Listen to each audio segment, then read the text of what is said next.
আজকে আবার চলে এসেছি মায়াপুরে। দেখো এখন আমরা নৌকায় চেপে গেছি, আর আজকে নিয়ে এসেছি মাসিকে আর মাসির মেয়ের মেয়েকে, আর সাথে রয়েছে আমার মা। তো এখন বিকেলবেলা, তো আমরা সবাই মিলে যাচ্ছি। আর এখানে দেখো জলের ভেতরে, মানে গঙ্গার একদম ভেতরে যে গাছগুলো, সেগুলোও স্পষ্ট দেখা যাচ্ছে। খুব সুন্দর লাগছিলো দেখতে, তাই তোমাদের সাথে শেয়ার করলাম।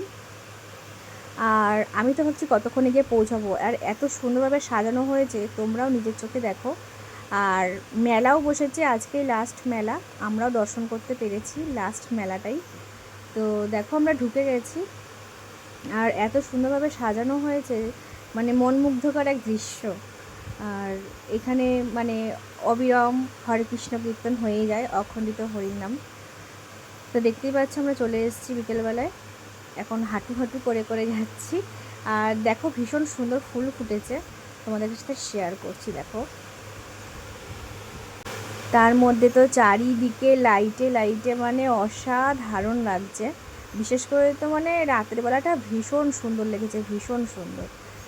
আর ওই যে টেম্পেলটা দেখা যাচ্ছিলো, ওইখানে আমার সখা রয়েছে, তোমাদেরকে আমি পুরোটাই ঘুরিয়ে দেখাচ্ছি।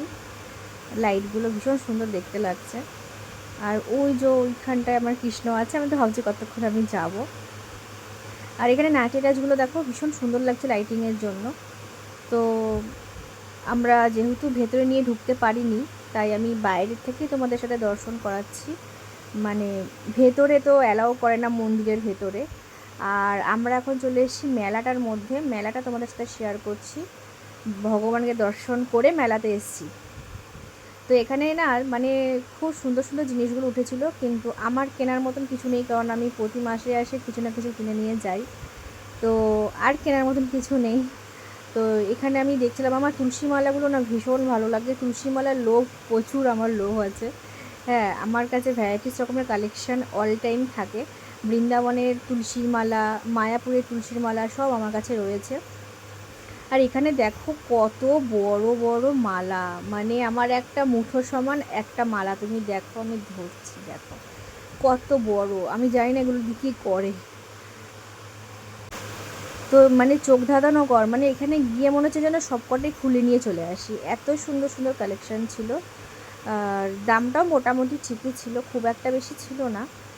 তো আমরা বেরিয়ে গেলাম মেলা থেকে। এখন দেখো রাতের বেলাটায় ভীষণ সুন্দর দেখতে লাগছিল চারিদিকটা, জানো তো, মানে এই দিকটা করে বিশেষ করে বেশি ভালো লাগছিল।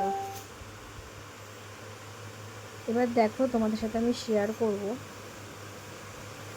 লাইটিংগুলো, মানে রাত্রিবেলায় সত্যি ভীষণ সুন্দর লাগছিল দেখতে। তো চলো তোমরাও দেখো, দর্শন করো।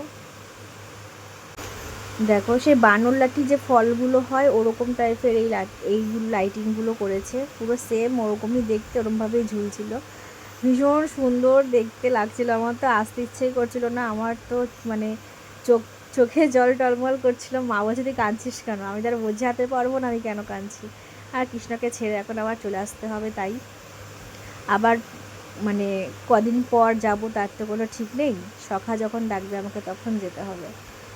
তো সেজন্য স্বাভাবিক, মানে যখন ছেড়ে চলে যায় ভীষণ ভীষণ কষ্ট হয়। তো এখানে সব বিদেশিনীরা সব নাচ গান করছিল বিকেলবেলাতে, এখন সব ওরা গুটিয়ে রাখছে। আর ওদের নাচগুলো না সত্যি অসাধারণ, আমার ভীষণ ভালো লাগে। ওদের গানের তাল, ওদের নাচের তাল, ওদের একটা সভ্যতা আমার ভীষণ ভালো লাগে।